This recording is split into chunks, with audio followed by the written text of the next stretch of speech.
Telangana website 2025కి సంబంధించి certificate verification లోపల మనం ఎట్లాంటి డాక్యుమెంట్స్ సబ్మిట్ చేయాల్సుంటది, ఎట్లాంటి డాక్యుమెంట్స్ చూపెట్టాల్సుంటది అని చెప్పి మనమైతే ఈ వీడియో లోపల డీటెయిల్‌గా మాట్లాడుకుందాం. మనం ప్రీవియస్‌గా వెబ్‌సైట్‌కి సంబంధించి చాలా వీడియోస్ చేసుకున్నాం. ఫర్దర్ కూడా ఇట్లాంటి వీడియోస్ చేసుకుంటా ఉంటాం. కాబట్టి మీరు మన ఛానల్‌కి కొత్త వస్తే మాత్రం పక్కా సబ్స్క్రైబ్ చేసుకోండి. మీ ఫ్రెండ్స్ అందరికీ ఈ వీడియోని షేర్ చేయండి. మనం ఈ వీడియో ప్రీవియస్ ఒకసారి చేసుకున్నాం. అండ్ మళ్ళీ ఈ వీడియో చేసుకోవడానికి రీజన్ ఏంటి అంటే, మనకి ఇంకా టైం అయితే ఉంది కౌన్సెలింగ్ స్టార్ట్ కావడానికి. 5థ్ సెప్టెంబర్ 2025 నుండి మనకి రిజిస్ట్రేషన్స్ అయితే స్టార్ట్ అయితాయి. స్లాట్ బుకింగ్ చేసుకోవడము, అండ్ దాని తర్వాత సర్టిఫికేట్ వెరిఫికేషన్‌కి అటెండ్ అవ్వడము. ఇంత టైం అయితే మనకుంది కాబట్టి, ఆ టైంలోపు మీ దగ్గర ఏమైనా డాక్యుమెంట్స్ లేకపోతే అరేంజ్ చేసుకుంట్రు అనే ఒక థాట్ తోటి ఈ వీడియో చేయడం అయితే జరిగిందన్నట్టు. కాబట్టి మనకి ఇంకొక 1 వీక్ ఆఫ్ టైం అయితే ఉంది. మీరు ఈ వీడియో చూసే టైంకి ఇంకొక 1 వీక్ టైం అయితే ఉంటది మీకు. ఏ డాక్యుమెంట్ మిస్ అయినా కూడా కౌన్సెలింగ్ లోపల సఫర్ కావద్దు అనుకుంటే మాత్రం డెఫినెట్‌గా ఆ డాక్యుమెంట్‌ని మీరైతే రెడీ చేసి పెట్టుకోండి. ఓకేనా? ఇట్లాంటి అప్డేట్స్ అయితే మనం ప్రతిసారి ఇస్తా ఉంటాం. అండ్ ఎన్ని సార్లైనా మనం వీడియో చేయడానికి రెడీ ఉంటాం. మీకు అప్డేట్ రీచ్ అవ్వాలి అంతే. ఓకేనా? ఇక్కడ మనం చూసుకుంటే తెలంగాణ వెబ్‌సైట్ 2025కి సంబంధించి సర్టిఫికేట్ వెరిఫికేషన్‌కి ఫస్ట్ మనకేందంటే తెలంగాణ వెబ్‌సైట్ 2025కి సంబంధించి మనం స్లాట్ బుక్ చేసుకోవడం ఉంటదన్నట్టు. ఓకేనా? రిజిస్ట్రేషన్ ఫీ అనేది పే చేసి స్లాట్ అనేది మనం బుక్ చేసుకుంటాం. ఓకేనా? స్లాట్ బుక్ చేసుకొని సర్టిఫికేట్ వెరిఫికేషన్‌కి అటెండ్ అయితాం అన్నట్టు. ఓకేనా? రిజిస్ట్రేషన్ ఫీ పే చేస్తాం. స్లాట్ అనేది బుక్ చేసుకొని సర్టిఫికేట్ వెరిఫికేషన్‌కెళ్తాం. ఈ స్లాట్ బుకింగ్ లోపల మనం మనకు నచ్చిన ప్లేసు, ఓకేనా? మనకు నచ్చిన ప్లేసు, మనకు నచ్చిన టైము అండ్ డేట్‌నయితే మనం సెట్ చేసుకుంటాం అన్నట్టు. మీరు ఏ డేట్ అయితే సెట్ చేసుకుంటారో ఆ డేటు, ఆ ప్లేసు, ఆ టైంకి పక్కా ఎళ్ళాలి. లేకపోతే మనం ఆ ఫేజ్ ఆఫ్ కౌన్సెలింగ్‌లో పార్టిసిపేట్ చేయడానికి ఛాన్స్ అయితే ఉండదన్నట్టు. ఓకేనా? మీరు ఫేజ్ 1లో రిజిస్ట్రేషన్ చేసుకోవచ్చు. ఫేజ్ 2లో రిజిస్ట్రేషన్ చేసుకోవచ్చు. ఇంకేమైనా ఫేజెస్ ఉంటే ఆ ఫేజెస్‌లో కూడా రిజిస్ట్రేషన్ అయితే చేసుకోవచ్చు. ఓకేనా? ఎన్ని ఫేజెస్ ఉంటే అన్ని ఫేజెస్‌లో రిజిస్ట్రేషన్ చేసుకోవడానికి ఛాన్స్ అయితే ఇస్తారు. కానీ ఫేజ్ 1లో ఉన్నన్ని సీట్లు ఫేజ్ 2లో సీట్లయితే ఉండయన్నట్టు. ఫేజ్ 1 లోపల ఎన్ని సీట్లయితే ఉంటాయో మనకి ఫేజ్ 2 లోపల సీట్లయితే ఉండయన్నట్టు. ఫేజ్ 1లో 100 సీట్స్ ఉంటే 100% ఆఫ్ ద సీట్స్ ఉంటే ఫేజ్ 2కొచ్చేసరికి 40% ఆఫ్ ద సీట్స్ మాత్రమే ఉంటాయి. కాబట్టి మనం ఏం ట్రై చేసినా కూడా ఫేజ్ 1లోనే ట్రై చేయాలి. అండ్ మన డాక్యుమెంట్స్ విషయానికొస్తే మనకు తెలంగాణ వెబ్‌సైట్ 2025కి సంబంధించిన ర్యాంక్ కార్డ్ కావాలి. తెలంగాణ వెబ్‌సైట్ 2025కి సంబంధించిన హాల్ టికెట్ కావాలి. ర్యాంక్ కార్డ్, హాల్ టికెట్ వీలైతే అప్లికేషన్ ఫార్మ్ కూడా మీరైతే రెడీ పెట్టుకోరి తెలంగాణ వెబ్‌సైట్ 2025కి సంబంధించి. ఓకేనా? ఈ తెలంగాణ వెబ్‌సైట్ 2025కి సంబంధించిన rank card, hall ticket application form official website ఏదైతే ఉందో, ఈ అఫీషియల్ వెబ్‌సైట్ లోపల అవైలబుల్ ఉంటాయి. ఓకేనా? ఒకవేళ వెబ్‌సైట్ ఓపెన్ కాకపోతే సర్వర్ ఇష్యూస్ ఉండి మీకు కౌన్సెలింగ్ టైంకి ఓపెన్ అయితే చేస్తారన్నట్టు. కాబట్టి అవి డౌన్‌లోడ్ చేసి పెట్టుకోండి. ఓకేనా?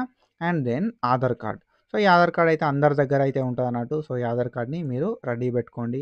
అండ్ దాని తర్వాత ఎస్ఎస్‌సి మెమో. ఓకేనా? ఆధార్ కార్డ్ అనేది ఇండియన్ నేషనలా కాదా అని చెప్పి చూపెట్టడానికి హెల్ప్ అయితది. SSC or its equivalent memo. ఓకేనా? ఎస్ఎస్‌సి మెమో అంటాం. ఆర్ ఎస్ఎస్‌సి కాకపోతే ఓపెన్‌లో చేసిన వాళ్ళు ఎవరైనా ఉంటే వాళ్ళకి ఈక్వలెంట్ మెమో అయితే ఉంటదన్నట్టు. SSC memo is a date of birth proof. ఓకేనా?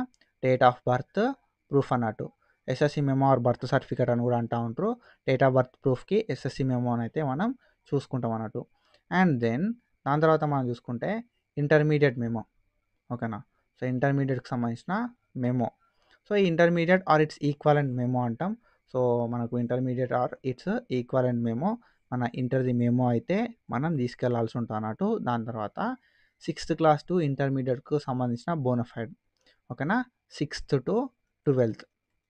ఓకేనా? 6థ్ టు 12థ్ బోనాఫైడ్స్ అయితే మనం సబ్మిట్ చేయాల్సి ఉంటదన్నట్టు. And then transfer certificate. ఓకేనా? Transfer certificate. ఈ టీసీ అనేది మన ఇంటర్మీడియేట్ కంప్లీట్ అయింది అని చెప్పి చూపెట్టడానికి ఉంటది.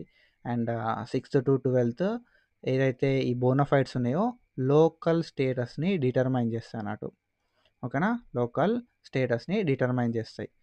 మీకు రెసిడెన్స్ సర్టిఫికేట్ లేకపోయినా కూడా ఈ లైక్ 6థ్ నుండి 12థ్ వరకు తెలంగాణ లోపల చదివిర్రు అని చెప్పి చూపెట్టుకోవడానికి ఈ 6థ్ టు ఇంటర్మీడియేట్ బోనాఫైడ్స్ హెల్ప్ అవుతాయి అన్నట్టు. తెలంగాణ రెసిడెంటే అని చెప్పి చూపెట్టడానికి.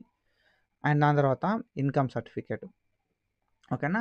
సో, ఇన్కమ్ సర్టిఫికేట్ అనేది 2025 కావాలి. ఓకేనా. 1 జనవరి 2025 తర్వాతది మనకు ఇన్కమ్ సర్టిఫికేట్ అనేది ఉండాల్సి ఉంటుంది అన్నట్టు. ఓకేనా. సో, ఇన్కమ్ సర్టిఫికేట్ అనేది 1 జనవరి 2025 తర్వాతది ఉండాలి. ఆర్ 1 జనవరి 2025 రోజైనా కూడా పర్లేదు అన్నట్టు. ఇన్కమ్ సర్టిఫికేట్ అనేది రియంబర్స్మెంట్ కోసం కావాలి. ఓకేనా. రియంబర్స్మెంట్ కోసం మనకు ఇన్కమ్ సర్టిఫికేట్ అయితే కావాల్సి ఉంటుంది అన్నట్టు. దాని తర్వాత ఈడబ్ల్యూఎస్ సర్టిఫికేట్.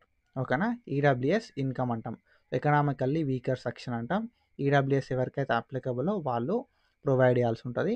ఈడబ్ల్యూఎస్ లేకపోతే అసెట్ సర్టిఫికేట్ అయితే వాళ్ళకు ఉంటుంది అన్నట్టు. ఈడబ్ల్యూఎస్ ఉన్న వాళ్ళకి అసెట్ ఉంటుంది, అసెట్ సర్టిఫికేట్ అయినా మనం ప్రొవైడ్ చేయాల్సి ఉంటుంది అన్నట్టు. 2025-26కి సంబంధించి తహసీల్దార్ ఎవరైతే ఇష్యూ చేస్తారో వాళ్ళు ఇష్యూ చేసిన అసెట్ సర్టిఫికేట్ ఆర్ ఈ economically weaker section certificate, EWS certificate అంటాం, ఒకవేళ అప్లికబుల్ అయితే. ఓకేనా. సో, లైక్ మీకు అప్లికబుల్లా కాదా అని చెప్పి ఎట్లా తెలుసుకోవాలంటే మీ పేరెంట్స్ని అడగండి. మనకు ఇన్కమ్ సర్టిఫికేట్ ఉంటుందా, లేకపోతే ఈడబ్ల్యూఎస్ సర్టిఫికేట్ ఉంటుందా, లేకపోతే అసెట్ సర్టిఫికేట్ ఉంటుందా అని చెప్పి వాళ్ళు మీకు ఒక క్లియర్ ఇన్ఫర్మేషన్ అయితే ఇవ్వడం జరుగుతుంది అన్నట్టు. And then caste certificate. So, rule of reservation ప్రకారం, ఓకేనా, రూల్ ఆఫ్ రిజర్వేషన్ ప్రకారం మనకు సీట్స్ ఇవ్వాలంటే మనం ఈ క్యాస్ట్ సర్టిఫికేట్ అయితే ప్రొవైడ్ చేయాల్సి ఉంటుంది అన్నట్టు. మీకు రిజర్వేషన్ రావాలన్నా రూల్ ఆఫ్ రిజర్వేషన్ లోపల మనకున్న సీట్స్ ఏవైతే ఉన్నాయో వీటిని మనం యూటిలైజ్ చేసుకోవాలన్నా కూడా క్యాస్ట్ సర్టిఫికేట్ అయితే ప్రొవైడ్ చేయాల్సి ఉంటుంది అన్నట్టు. ఓకేనా. సో, క్యాస్ట్ సర్టిఫికేట్ ప్రొవైడ్ చేస్తేనే మనం మన కేటగిరీ లోపల రిజర్వేషన్ని పొందొచ్చు. And then residence certificate. ఈ రెసిడెన్స్ సర్టిఫికేట్ మరి ఎవరు ఇవ్వాలి అని అంటే ఎవరైతే క్యాండిడేట్స్ లాస్ట్ 7 ఇయర్స్, ఓకేనా, ఎవరైతే candidates last 7 years like Telangana లోపల చదివారో వాళ్ళు రెసిడెన్స్ సర్టిఫికేట్ అయితే ప్రొవైడ్ చేయాలి. ఇప్పుడు మేము తెలంగాణలోనే చదివినాం, మేము కూడా రెసిడెన్స్ ప్రొవైడ్ చేయాలంటే చేస్తే బెస్ట్. ఓకేనా. సో, మనకు రెసిడెన్స్ సర్టిఫికేట్ ప్రొవైడ్ చేయడం వల్ల పెద్ద ప్రాబ్లమే ఉండదు అన్నట్టు. కాబట్టి రెసిడెన్స్ సర్టిఫికేట్ అయితే మీరు ప్రొవైడ్ చేయండి, సరిపోతుంది. అండ్ సో, రెసిడెన్స్ సర్టిఫికేట్ అంటే 2025-26 కానీ లేకపోతే ప్రీవియస్ 24 అయినా కూడా పర్లేదు అన్నట్టు. And then minority certificate. So, minority అంటే లైక్ మైనారిటీ సర్టిఫికేట్స్ అనేది ఉంటాయి. అండ్ దాంతోపాటుగా మనకు లైక్ ఆ ప్రొసీజర్ ఒకసారి చెక్ చేయండి. లేకపోతే ఎస్ఎస్సి మెమో టీసీ లోపల మైనారిటీ అనే స్టేటస్ ఉన్నా కూడా దాన్ని మైనారిటీ సర్టిఫికేట్ కింద కన్సిడర్ అయితే చేస్తారు అన్నట్టు. లేదన్న సిచ్యువేషన్ లోపల కంపిటెంట్ అథారిటీ ఏదైతే మైనారిటీ సర్టిఫికేట్ ఇష్యూ చేస్తుందో ఆ సర్టిఫికేట్ని మనం అయితే ప్రొవైడ్ చేయాల్సి ఉంటుంది అన్నట్టు to claim minority status in Telangana. ఓకేనా. So, SSC TC containing minority status or లేకపోతే మనకు కంపిటెంట్ అథారిటీ వాళ్ళు ఇష్యూ చేస్తున్నాయన్నా కూడా పర్లేదు అన్నట్టు. అండ్ దెన్ స్పెషల్ కేటగిరీ ఏదైనా ఉంటే లైక్ పీహెచ్ ఉంటే పీహెచ్ సర్టిఫికేట్, సిఏపి ఉంటే సిఏపి సర్టిఫికేట్, ఎన్సిసి ఉంటే ఎన్సిసి సర్టిఫికేట్స్, లైక్ స్పోర్ట్స్ ఉంటే ఎస్జీ సర్టిఫికేట్, ఓకేనా, ఆంగ్లో ఇండియన్ సర్టిఫికేట్స్, ఏవైనా స్పెషల్ కేటగిరీస్ ఉంటే ఆ డాక్యుమెంట్స్ కూడా మీరు ప్రొవైడ్ చేయాల్సి ఉంటుంది అన్నట్టు. సో, ఇవి ప్రొవైడ్ చేస్తే ఆ రిజర్వేషన్ అనేది మనకు వస్తుంది. And pH, CAP, NCC and Anglo Indian సంబంధించి వీళ్ళ కౌన్సిలింగ్ అనేది ఒక్కొక్క రోజు మాత్రమే ఉంటుంది అన్నట్టు. ఓకేనా. అందరిలాగా ఉండదు, వీళ్ళ కౌన్సిలింగ్ అనేది సపరేట్ ఉంటుంది. అండ్ వీళ్ళకి ఒక్క రోజు లోపల అరౌండ్ 2 to 3 అవర్స్ మాత్రమే టైం అయితే ఇస్తారు అన్నట్టు. ఓకేనా. సో, అందరికీ ఏంటంటే 9 to 5 ఉంటుంది, కానీ వీళ్ళకి ఒక స్పెసిఫిక్ టైం మాత్రమే ఉంటుంది. కాబట్టి జాగ్రత్తగా మీరు పెట్టుకునేటప్పుడు హెల్ప్ లైన్ సెంటర్ని చూసుకొని అండ్ మీకు ఏ డేట్ ఉందో ఆ డేట్ చూసుకొని మీకు వీలయ్యే డేట్ మాత్రమే ఇచ్చుకోండి మీరు. ఓకేనా. అండ్ దెన్ సో, ఒకసారి మిస్ అయితే మళ్ళీ మనం లైక్ స్లాట్ బుక్ చేసుకోవడం అదంతా పెద్ద ప్రాసెస్ ఉంటుంది. కాబట్టి ప్రాపర్గా ఇచ్చుకోండి. అండ్ ఏవైతే ఈ డాక్యుమెంట్స్ ఉన్నాయో ఈ డాక్యుమెంట్స్ అన్నీ కూడా అన్ని ఒరిజినల్స్ అండ్ దాంతో పాటుగా 2 sets ఆఫ్ జిరాక్స్ కాపీస్ అయితే తీసుకెళ్లాల్సి ఉంటుంది కౌన్సిలింగ్కి. ఓకేనా. అన్ని ఒరిజినల్స్ అండ్ దాంతోపాటుగా 2 సెట్ల ఆఫ్ జిరాక్స్లు అయితే తీసుకెళ్లాల్సి ఉంటుంది కౌన్సిలింగ్కి వెళ్ళాలంటే మనం రిజిస్ట్రేషన్ ఫీ పే చేయాలి ఫస్ట్. రిజిస్ట్రేషన్ ఫీ పే చేసిన తర్వాత స్లాట్ అనేది బుక్ చేసుకోవాలి. స్లాట్ బుకింగ్ లోపల మనకు నచ్చిన కాలేజు, సో లైక్ మనకు నచ్చిన దగ్గర లోపల ఉన్న ఒక హెల్ప్ లైన్ సెంటరు, మనకు నచ్చిన డేట్, మనకు నచ్చిన టైం అయితే పెట్టుకోవాలి. తర్వాత సర్టిఫికేట్ వెరిఫికేషన్కి అటెండ్ అవ్వాల్సి ఉంటుంది అన్నట్టు. ఓకేనా. So, this is about certificate verification. So, ఇవన్నీ కూడా ఇంపార్టెంట్ డాక్యుమెంట్స్. సో, ఇట్లాంటి ఇన్ఫర్మేషన్ అప్డేట్స్ కోసం మన ఛానల్ని ఫాలో అవుతూ ఉండండి. And thank you so much. Signing off.